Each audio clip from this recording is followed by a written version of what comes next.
대권 행보를 본격화하고 있는 유승민 바른정당 의원은 17일 오전 광주 서구 염주체육관에서 열린 광주 전남 언론포럼 주최 대선주자 토론회에서 국민들이 멀리해야 할 지도자는 누가 써준 대로 읽고 행동하는 아바타 같은 지도자라며 박근혜 대통령에 대한 비판의 날을 세웠습니다.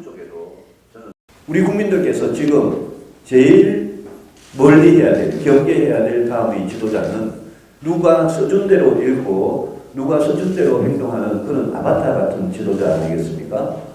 자신의 머리, 자신의 가슴으로 시대의 문제를 공감하고 자신의 머리로 자신의 말과 자신의 글, 자신의 행동으로 판단하고 해법을 제시할 수 있는 저는 그런 지도자가 다음 지도자가 돼야 된다고 생각을 합니다.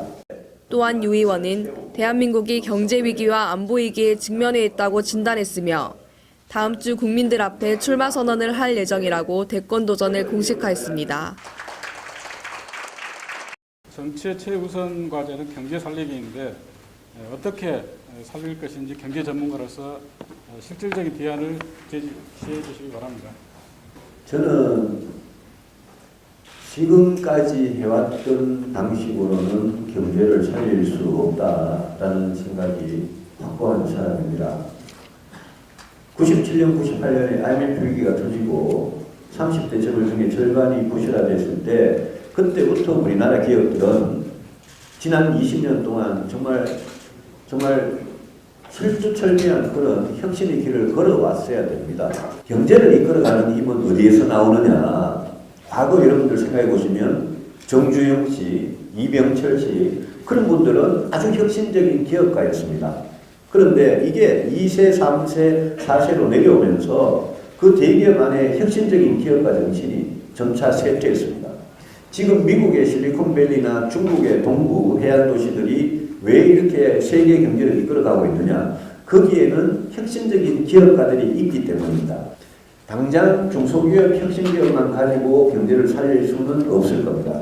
그러면 지금 우리가 하고 있는 주력업종, 주력산업에서 이 재벌 대기업들이 다시 경쟁력을 회복할 수 있도록 국가가 인프라에 해당하는 그런 투자를 해주는 것도 굉장히 중요하다고 생각합니다. 그런 점에서 다음 정부는 제가 혁신성장이라고 늘 이야기를 하는데 경제성장의 해법을 혁신에서 새로운 싹에서 찾아야 되고 기존에 우리가 먹고 살던 그런 주력 업종들은 그것대로 세계적인 경쟁력을 유지할 수 있도록 정부가 뒷받침을 해주고 아주 기본적으로는 교육과 과학기술의 투자가 굉장히 중요하다는 말씀을 드립니다. 지금 최순실 게이트 정보는 정상적인 국가에서는 도저히 이어져서는 안 되는 불법적인 사태이고 이것 때문에 국민의 큰 실망과 분노가 하늘을 찌르고 있습니다. 비교적으로 국가 망신이고요. 국민들은 아무런 현실에 이제 비전을 잃어가고 있습니다. 최근에 탈당했던 사람이고 지난 정치를 했던 지난 17년 동안 계속 한나라당과 새누리당에 계속 있었던 사람입니다. 그래서 방금 말씀하신 책임의 문제로부터 저는 결코 자유롭지 않은 사람이 분명하고 그 책임은 인정을 하고 저는 기회가 있을 때마다 국민들께 그 부분은 사죄를 드립니다. 제가 탈당을 했다고 해서 이 지금 사태에 대한 저와 또 동료 의원들의 책임이 저는 결코 없어지지 않는다, 사면되지 않는다라고 생각을 합니다.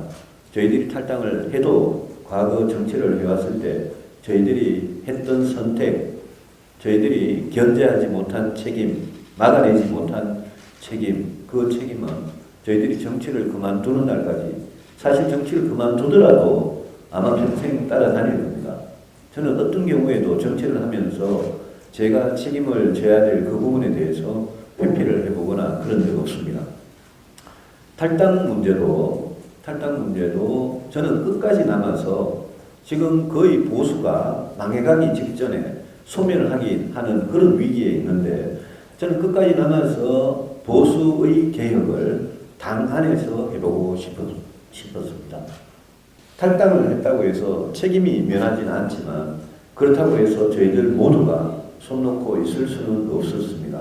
그래서 그런 말씀을 드리고 저 개인적으로는 아까 기조가 말씀을 드렸습니다만 개인적으로는 2007년경부터 한 10년 동안 우리 당의 문제, 특히 박근혜 대통령의 여러 가지 잘못에 대해서 지적을 하고 할 말을 해왔다고 생각을 했는데 이런 문제가 터져서 정말 면목이 없습니다.